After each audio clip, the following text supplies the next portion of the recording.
अष्टांगहृदय सूत्रस्थान अध्याय क्रमांक 1 श्लोक नंबर 24 श्लोक और टीका आज देखेंगे। हाँ, पढ़ना चालू करो। भेषजस्य सम्यक् योगहेतुं कालमाह क्षणादिर्व्याध्यवस्था च कालो भेषज योगकृत्। भेषजस्य सम्यक योग हेतु कालमा, भेषज का सम्यक योग होने के लिए जो काल वर्णित है वो काल बताते हैं, या सम्यक योग के लिए जो कारण है वो कारण जो काल है उसको बताते हैं। इस नीचे लिखे गए श्लोक से क्षणादि ही व्याध्य अवस्था च कालो भेषज योगकृत, दो प्रकार के काल यहाँ पर बताए गए हैं, एक क्षणादि काल और दूसरा व्याधि अवस्था से रिलेटेड जो काल है। ये दो काल जो है वो भेषज योगकृत, भेषज का योग करने वाले, मतलब हमने जो भेषज औषध दिया है, चिकित्सा की है, वो भलीभांति संपन्न होने के लिए ये दो काल आवश्यक है। इसकी अरुण दत्त की टीका पढ़ेंगे। सर्वांग सुंदरी व्याख्या। कालो द्विविधः क्षणादिलक्षणो व्याध्यवस्था लक्षणश्च। कालो द्विविधः क्षणादि लक्षणः व्याधि अवस्था लक्षणः च। तो दो प्रकार का काल है, द्विविध इस प्रकार से आया है, फिर से यहाँ पर द्वौ कालो इस प्रकार से नहीं आया है। तो दो प्रकार का है, एक क्षणादि लक्षण से जो पता चलता है वो, और दूसरा व्याधि अवस्था लक्षण, इस प्रकार से जो काल पता चलता है। ये दो प्रकार का काल है। आगे भेषजस्य औषधस्य योगम करोति। भेषज मतलब जो औषध हम देने वाले हैं उसका योग जो करता है उसे काल इस प्रकार से कहते हैं। आगे तद अर्थ संपादन सामर्थ्यम करोति इत्यर्थः। तत् अर्थ संपादन सामर्थ्यम, तत् अर्थ संपादन मतलब जो भेषज या औषध हम देने वाले हैं उसका भलीभांति इस्तेमाल, उसका सामर्थ्य जो है वो जो करता है उसे काल इस प्रकार से कहते हैं। आगे भेषजस्य योगो भेषज योगः तम करोति। भेषज का जो योग है जिसे भेषज योग इस प्रकार से कहते हैं उसे वो करता है। यहाँ पर समास विग्रह करके अरुण दत्त ने बताया है। तो अरुण दत्त वैयाकरणीय खुद था और बहुत सारे रेफरेंसेस जो टीका में अरुण दत्त के मिलते हैं वो व्याकरण से रिलेटेड इस प्रकार से मिलते हैं। आगे क्षणादिः प्रसिद्धः। क्षणादि जो काल है वो प्रसिद्ध है। ऐसा है कि अभी अभी घटना हुई है, अभी अभी क्षण हुआ है ऐसा बताने पर, या ऐसा जब हम कहते हैं तब तक वो निकल जा चुका होता है। तो ये क्षणादि जो है ये प्रसिद्ध काल है।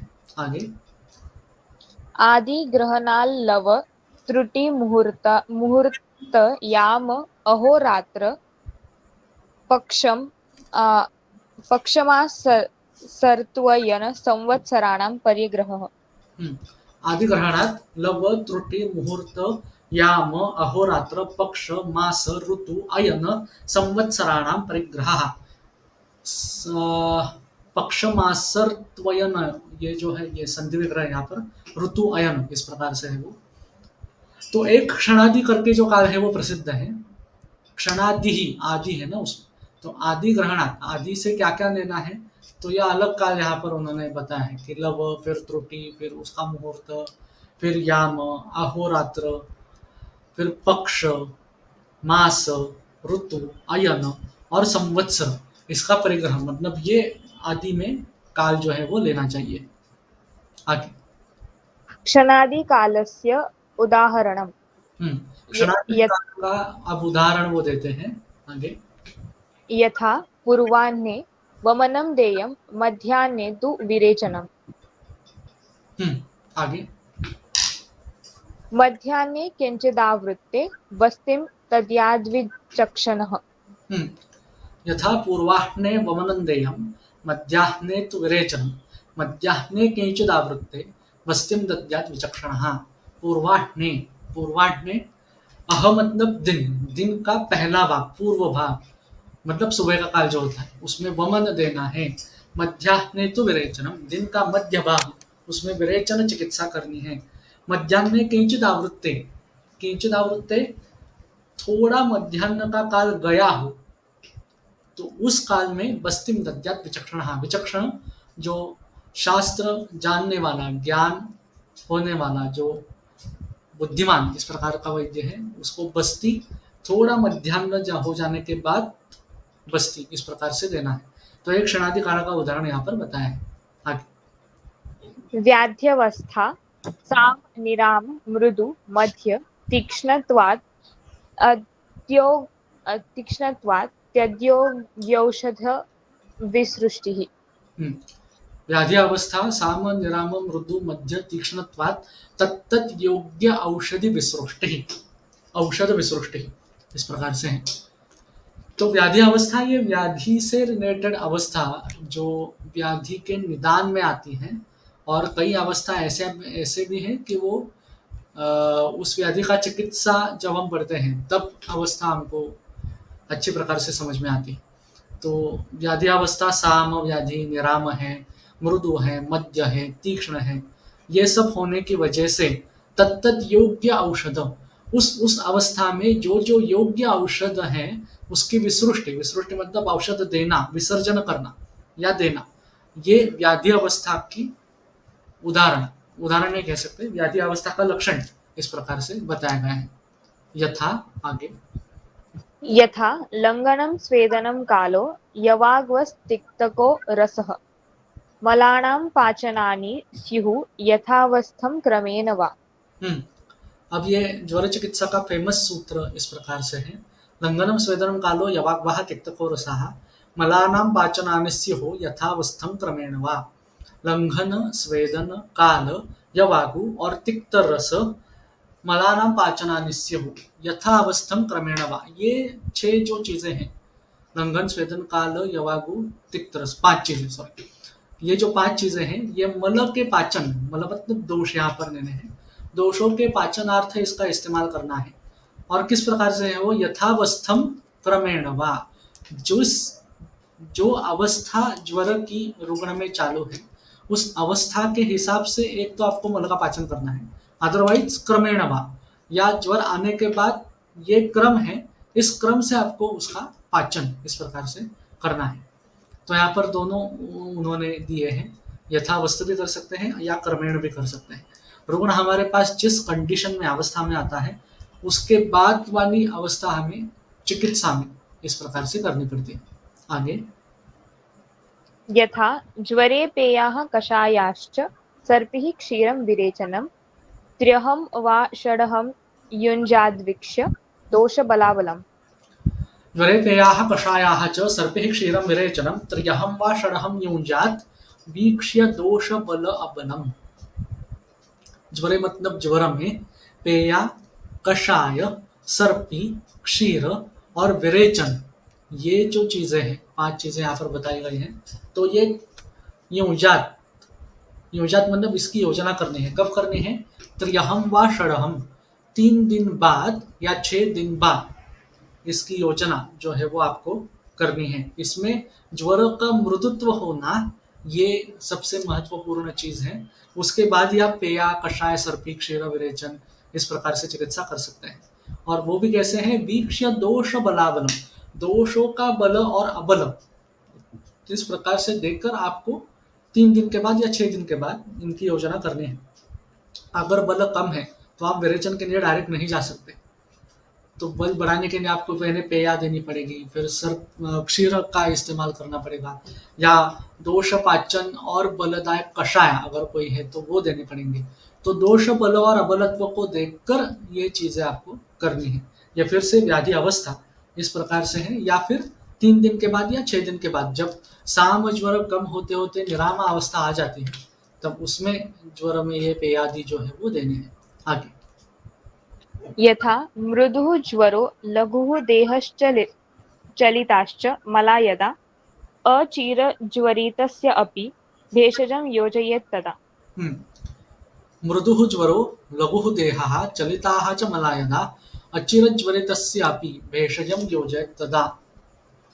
ज्वर जब मृदु हो, देह में लघुता इस प्रकार से आ चुकी हो, और चलिताः च मला यदा, मल जो है मतलब दोष जो है उनका पचन होने की वजह से वो चलित है, मतलब शरीर से बाहर जाने में उत्सुक है या बाहर जा रहे हैं, ऐसी अवस्था जब हो तो भेषजम योजित तदा, तो इस अवस्था में भेषज मतलब औषध इस प्रकार से देना है।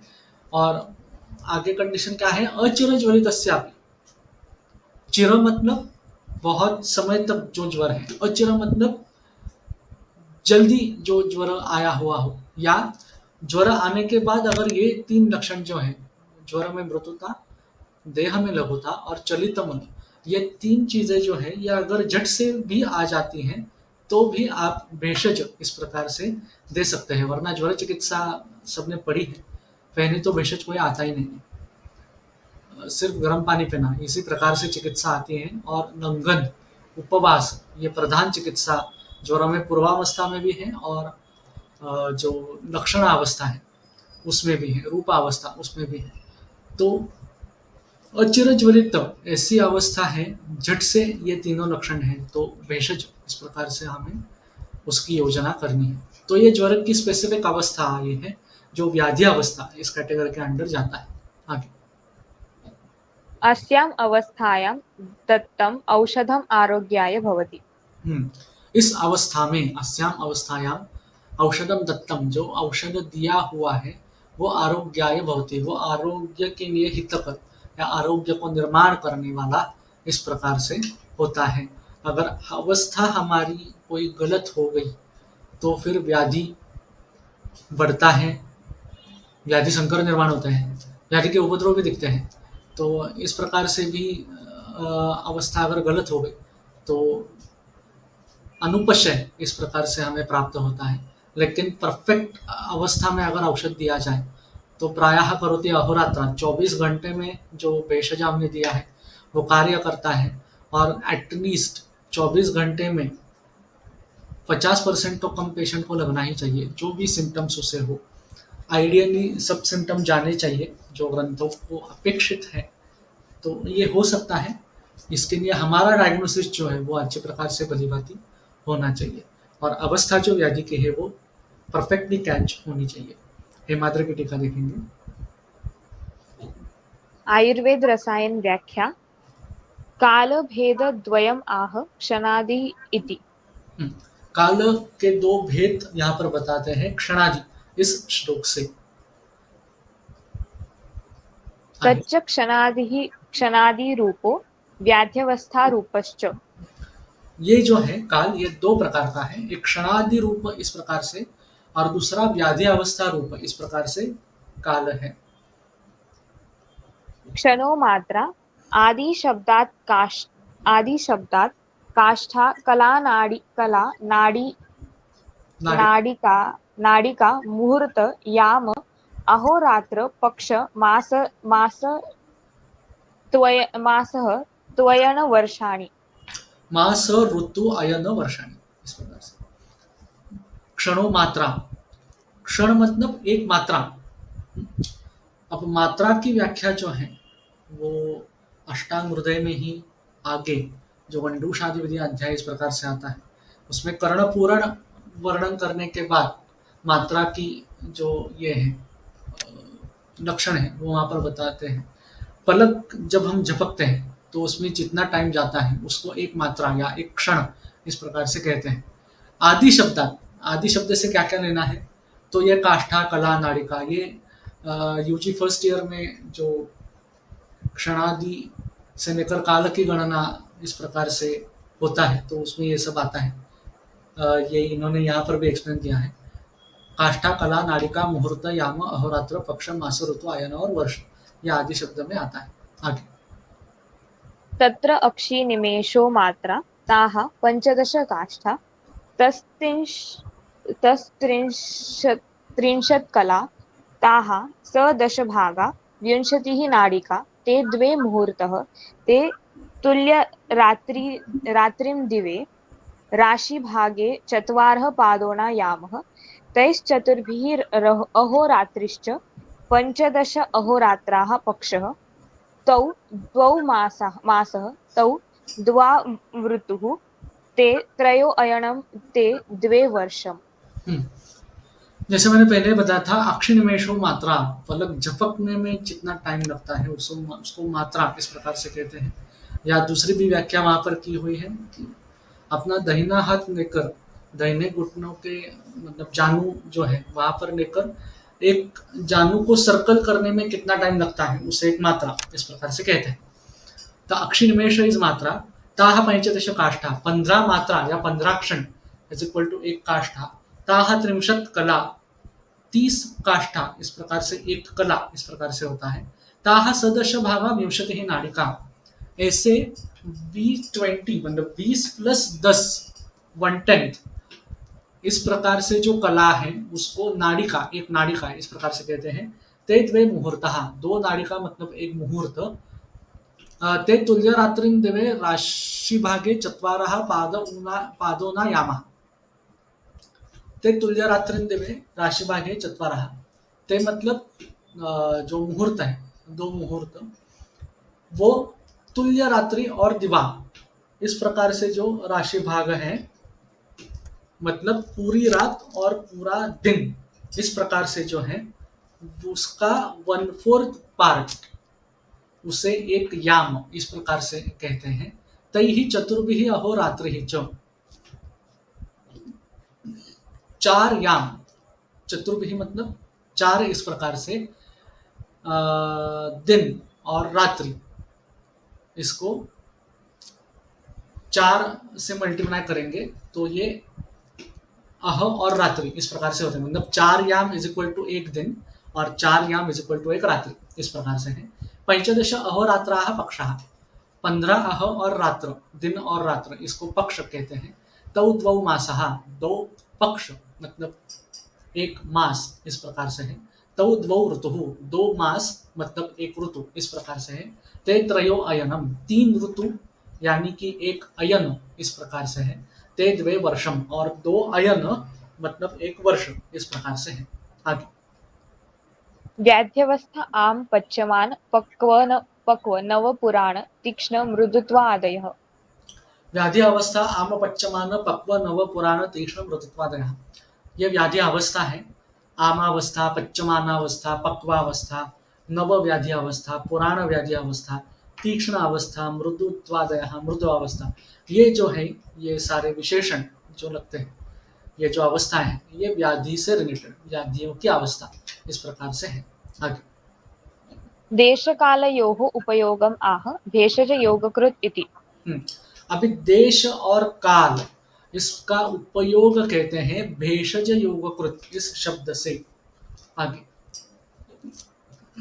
देशकाल वाक्ययोः शेषभूतोऽयं ग्रन्थः। देश काल वाक्ययोः शेषभूतो अयम ग्रंथः। देश और काल ये दोनों जो वाक्य है इन वाक्यों से शेषभूत, शेष मतलब जो क्या कहते हैं, बच गया हो, उससे उससे जो बच गया हो वो ये ग्रंथ इस प्रकार से है। आगे यो अयम् उक्तो देशः कालश्च। यहाँ अयम उक्तो, यहाँ मतलब इस ग्रंथ में यहाँ पर देश और काल इस प्रकार से कहा गया है। इनका कहने का मतलब ये है कि कौन सा भी सूत्र आयुर्वेद में या इस ग्रंथ में से लेंगे तो देश और काल इन दोनों को छोड़कर ये बिल्कुल भी नहीं है। तो देश काल इन दो वाक्य जो है, दो वाक्य जो है उनसे शेषभूत, उनसे जो अलग रहा गया है वही सब ग्रंथ है इस प्रकार से कहना है। आगे तत् उभयं भेषजस्य योगम योग्यतां करोति। ये उभय मतलब देश और काल ये दोनों जो है वो भेषज का योग मतलब योग्यता इस प्रकार से करते हैं। आगे उक्तम ही संग्रहे भेषजं वचारयन अवचारयन इस प्रकार से भेषजम् अवचारयन अवचारयन् प्रागेव तावत् आतुरं परीक्षेत। परीक्षेत। उक्तम ही संग्रहे, संग्रह में कहा गया है भेषजम अवचारयन प्रागेव तावत आतुरम परीक्षेत। भेषजम अवचारयन, अवचारयन मतलब आप भेषज देने वाले हैं, इससे पहले ही आतुर की परीक्षा, जो रुग्ण है उसकी परीक्षा करनी चाहिए। आगे। कस्मिन्नयं देशे जात इत्यादि। हम्म। तस्मिन् एक मिनट। कस्मिन अयम देशे जात इत्यादि, किस देश में इसका जन्म हुआ है, इस प्रकार से आतुर की परीक्षा इस प्रकार से करनी है। आगे। तस्मिंश्च देशे मनुष्याणाम् इदम् आहार जातम् इदं विहार जातमेतावत् बलमेव बलमेवं विधं सत्वमेवं विधं सात्म्यमियं भक्तिरिमे भक्तिरिमे व्याधयो हितम् इदम् अहितम् इदम् इति। हम्म। तो ये कौन से देश में निर्माण हुआ है और उससे क्या क्या पता चलता है। तस्मिन् च देशे मनुष्याणाम इदम आहार जातम इदम विहार जातम एतावत् बलम एवं विधम सत्वम एवं विधम सात्म्यम इयं भक्ति ही इमे व्याधयः हितम इदम अहितम इदम इति। तो ये जो चीजें हैं ये सब पता चलती हैं। उस देश में मनुष्याणा मतलब जो मनुष्य है उनमें इदम आहार जातम ये आहार से निर्माण हुआ है, इदम विहार जातम ये विहार से उत्पन्न हुआ है, एतावत बलम इस देश में इस प्रकार से बल मनुष्यों का रहता है, एवं विधम सत्वम इस प्रकार से उसका सत्व है, सत्व मतलब मनोबल इस प्रकार से है, एवं विधम सात्म्यम इस मनुष्य को इस प्रकार की चीजें जो खाने लायक है वो सात्म्य है। सात्म्य मतलब वो सेवन करने के बाद उसे कोई तकलीफ नहीं होती। इयम भक्ति ही मतलब ये चीजें उसको पसंद हैं या पसंद आती हैं इस प्रकार से। इमे व्याधयः इस प्रकार से व्याधि इनमें निर्माण होते हैं। इदम हितम ये चीजें उसको हितकर हैं, ये चीजें उसको अहितकर हैं। ये जो सारी चीजें हैं ये देश इस फैक्टर में सारी जुड़ जाती हैं। इसलिए देश और काल इनको छोड़ के ग्रंथों में कुछ भी नहीं है, इस प्रकार से पहले वो कहते हैं। आगे। तथा अति स्थूलो अति कृशो दुर्बलो दृष्ट दुष्टमांसशेनितास्थ्यंग आस्थे। अवयवो अस्थ्यंग अवयवो अल्पाग्निः अल्प आहारो सात्म्य आहारो अपचितः साररहितो वा व्याधिबलम् एव तावत् समर्थः सोढुम् सोढुम् तावत असमर्थः सोढ़ुम इस प्रकार से। हम्म। किं पुनस्तथाविधो भेषज वेगम् इति। हाँ, इसका मीनिंग देखेंगे। तथा अतिकृशो अतिस्थूलो दुर्बलो दुष्ट मांस शोणित अस्ति अंगावयवो अल्पाग्नि अल्पाहारो असात्म्य आहार अपचितः साररहितः वा व्याधिबलम एव तावत असमर्थम सोढ़ुम। अतिस्थूल है, अतिकृश है, दुर्बल इस प्रकार से अगर रुग्ण है। दुष्ट मांस शोणित अस्थि मांस शोणित अस्थि ये सब दुष्ट है। अंगावयव जो है वो भी सारे दुष्ट हैं। अल्पाग्नि उसका है जो अल्प आहार इस प्रकार से करता हो, असात्म्य आहार इस प्रकार से करता हो, और इस सबसे अपचित मतलब मांस उसमें कुछ भी नहीं बचा है इस प्रकार से अगर रोगी है। सार रहित है, सार रहित वा व्याधि बलम एवं तावत असमर्थ सोड़ो। तो इस विशेषणों से युक्त अगर ये सारा मनुष्य या रोगी इस प्रकार से है और तो व्याधि बल इस कंडीशन में असमर्थः सोड़म व्याधि बल की वो क्या कहते हैं, व्याधि बल इतना ज्यादा या इतना बलवान है कि उसे छोड़ना, उस व्याधि बल को छोड़कर रुग्ण की प्रतिकार क्षमता इतनी बढ़ाना कि रुग्ण ठीक हो जाए, ये असमर्थ है। सोडुम मतलब ये शक्य नहीं है इस प्रकार से है। आगे। किं पुनः तथाविधो भेषज वेगम् इति। तो अगर इस प्रकार से है तो किम पुनः तथाविधो भेषज वेगम इति। तो ऐसी अवस्था में तथाविध भेषज वेग मतलब उस ये सब क्राइटेरिया जो है अतिस्थूला अतिकृश सार रहित इन सब को काउंटरैक्ट करने के लिए इस सब से विरुद्ध जो भेषज वेग जो भेषज हम देंगे तो उसका भेषज का वेग कितना होना चाहिए, इस प्रकार से क्वेश्चन पूछा है। तो औषध जो भी हम इस अवस्था में देंगे तो वो भी उतने ही हाई क्वालिटी का और उतने ही पोटेंसी वाला इस प्रकार से होना चाहिए। आगे तथा कालश्च भेषजस्य योग्यताम् आपादयति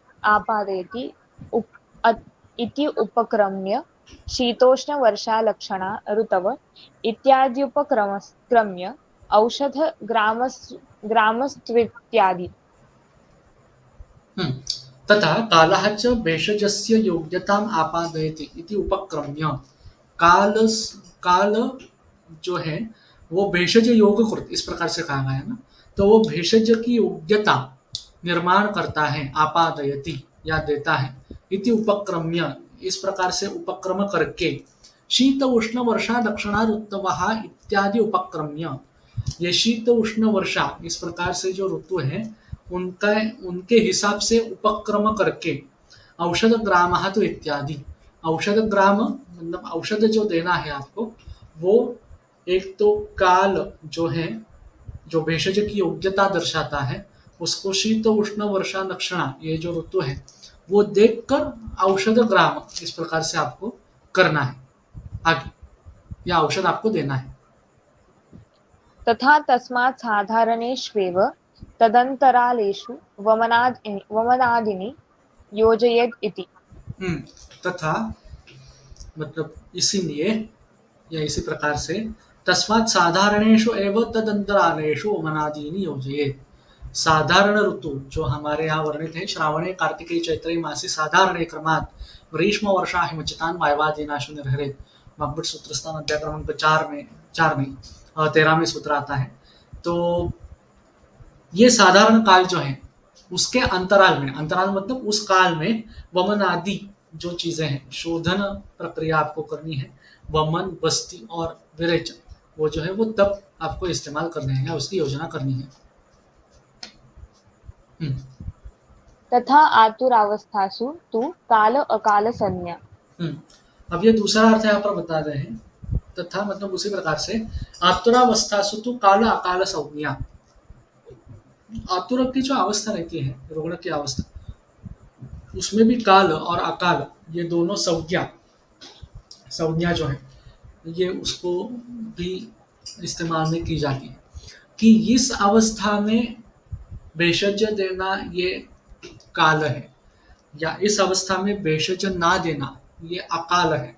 ये जो चीजें हैं ये आतुर अवस्था रुग्ण की अवस्था देखकर आपको पता चलती है, तो इसके लिए भेषज का काल और अकाल इस दोनों प्रकार से यहाँ पर एक्सप्लेन किया गया है। आगे यथा स्याम अवस्थायाम् अस्य औषधस्य कालो अकालो वा। यथा अस्याम अवस्थायाम औषधस्य कालो अकालो वा, यथा मतलब जिस प्रकार से अस्याम अवस्थायाम इस अवस्था में औषध का काल है या नहीं है। जैसे ज्वर में हमने पहले ही देखा कि ज्वर की सामावस्था है, अभी अभी ज्वर आया है, ज्वर बलवान है, तीव्र वेगी है, तो इसमें औषध कुछ आया ही नहीं आयुर्वेद में पहले देने के लिए, सिर्फ गर्म पानी पियो। अब गर्म पानी इज नॉट अ मेडिसिन, यह औषध नहीं है, वरना सूत्र स्थान में उसका निर्देश नहीं होता। ज्वर जैसी अवस्था में यह औषध जैसा काम करता है, लेकिन अगर हम ग्रंथ के हिसाब से देखेंगे तो उसका स्थान जहाँ पर आता है सूत्र स्थान वहाँ पर औषध कोई मेंशन नहीं है। तो गर्म पानी ये आहार्य पदार्थ है जो दोष पाचन के लिए आपको देना है। तो ये औषध का काल है या नहीं है ये वैद्य को समझ में आना चाहिए। कई बार अभी जो लोगों में ज़्यादा प्रचलन है कि संतर्पण जन्य हेतु काफ़ी लोगों में आजकल दिखाई देते हैं, और कई बार हम लंघन चिकित्सा मतलब उपवास रूपी लंघन इस प्रकार से चिकित्सा देते हैं। तो उपवास तो मतलब हम कुछ खाने के लिए नहीं देते, तो ये सही औषध का काल है या नहीं है या सिर्फ लंघन पर रखना है, ये वैद्य को भली भांति समझ में आ जाना चाहिए। आगे न ह्य प्राप्तातित कालम औषधम यौगिकम भवति इति। न ही अप्राप्त अतीत कालम औषधम यौगिकम भवति इति।